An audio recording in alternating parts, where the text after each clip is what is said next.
Olis Keme Nanabo, who is the managing director at Bayelsa's investment company, also electricity company, I beg your pardon. Thank you very much. Thank you. We appreciate your time, sir, for coming. Quite an interesting 2 days, and we appreciate the fact that you invited us to talk about this. You're the man who's at the back of the entire power sector for this state. Bring us up to speed. What's on ground as we speak? Thank you very much. First and foremost, let me put it this way. We have a very rich historical precedence that has been set in Bayelsa State.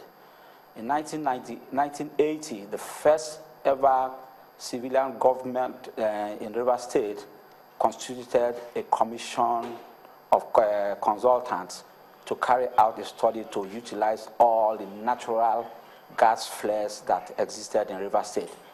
That study came up with about 8 different locations, out of which one came into fruition, which is the Colo Creek power station.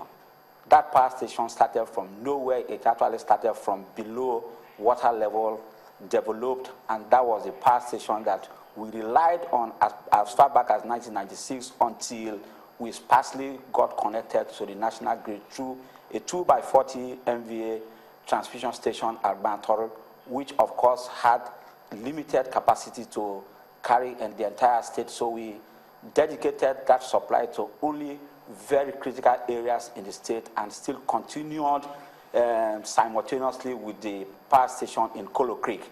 And therefore, we have a very rich background in terms of development of power from nothing to something. That's one.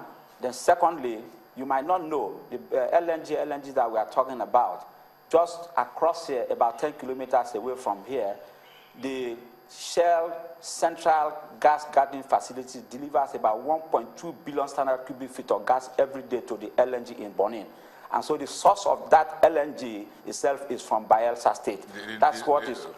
The gas itself, the gas itself that Shell delivers about 1.2 billion standard cubic feet of gas on a daily basis comes from Bonin. Shell has also seen the beauty of it, and therefore they have gone into the second stage of gathering gas, which they call the PT2, which is the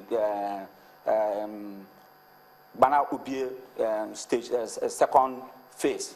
That alone is also going to deliver about 1 billion standard cubic feet of gas. And out of that 1 billion standard cubic feet of gas, we are already in agreement with Shell to provide for domestic obligation about 250 to 300 million standard cubic feet of gas, which will definitely power a minimum of about 3,000 megawatts of electricity.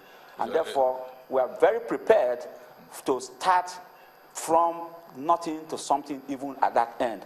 That's why we believe that Bayelsa State should be the hub, not only the hub of power generation, but a net exporter to the grid for other parts of the country to benefit.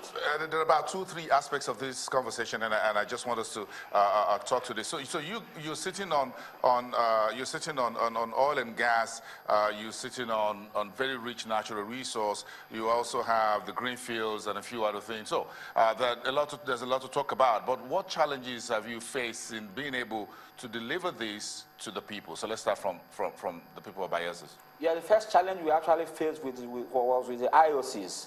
The IOCs, after about 16 years, international oil companies, after about 16 years of delivering gas to us without documentation, eventually insisted that we must have a documentation so that there will be a gas sales agreement for them to deliver as much gas as we need. You mean for 16 years there was no documentation? Yes, that's exactly what I'm telling you, exactly what happened. But the current government decided to take up all the bills owed over the 16 years, and we have paid almost about 40% of that cost. And we recently signed an interim gas sales agreement with SPDC, who is now ready to provide the gas for us to power as much of the power stations that we want to build. So we have actually surmounted that hurdle. The second challenge probably may be the transmission sector. Again, Bayelsa is strategically located on the transmission network. We have a radial transmission network. It's not a loop. And therefore, we are at the end of that radial transmission network. So anything we generate, we can pour it into that end, and then it will now be transmitted across the entire national grid. We have also been privileged to understand that there's going to be a transmission, 330 kV transmission line that is going to take off from Onne to Warri to close the loop. So we are right at the middle of that loop, and so whatever thing we generate, we'll pour it into that system, and then we will be net exporters of power into the national grid, as well as having self-sufficiency, because the law allows also that if you are generating, your catchment area should have at least a radial distance for which the power should come directly from the power station. So that places us on the advantage of providing for ourselves and also providing for the entire nation. But despite all of these achievements, the level of power's sustainability in Yenagoa, the state capital, is still low. There's still very frequent power outages. I've told you the problem. For the time we came into power, that's that the Seraki-Dixon-led administration came into power, a power plant that was designed to generate 20 megawatts was barely generating only 8 megawatts because there was lack of commitment for it to develop its or generate up to its capacity because of lack of maintenance. That has been corrected. We have a brand new gas generator, which is the prime mover of the gas turbine. Probably if you have time from after today, you can walk up to the power station and see the marvelous work that has been done at the power station. That is our game changer. With that, we are attracting a lot of other persons who has technical competencies and skills to join us to ensure that we partner to provide for the entire nation. Now, how would you, with all of this, come together to power the new economy that His Excellency Governor Dixon Seraki is talking about when it comes to light manufacturing? He's looking at industrializing the state. He's looking at Bayelsa beyond oil and gas. Yeah, I have a very, very popular quote to make by one advisor on economic development and rural development in India. He advised Nehru and Gandhi when they were prime ministers. He said, electricity is the precondition for every commodity without which no socio-economic development can take place. And therefore, if we have fix the power situation, we get it right, I can assure you that every other thing will follow. That's exactly the way we want to follow it up. So whatever industry we want to put into this place, we are putting it at the back of our minds that we are going to power it with our power stations as well as gas, because the next stage we want to go into is to provide what we refer to as a local gas grid. So talk about the gas and the transmission and the greenfields. Is that what the greenfields project is all about? Yeah, the greenfield, actually, when we talk about greenfield means that you are starting a project from nothing to something. That's what greenfield means. But if you say it's a brownfield, then there's something existing, so we're only improving on what is existing. So we are trying to start our greenfield in such a way that there's absolutely nothing to show for now, but by the time we finish, it's going to be a masterpiece. Who is invested in this? I mean, yes, you have a lot of money, you put it into it, but who is coming in here in terms of partnerships that you're building to get this implemented? You see, the potentials here are so huge and enormous that we need to showcase these potentials for people to voluntarily come in to invest.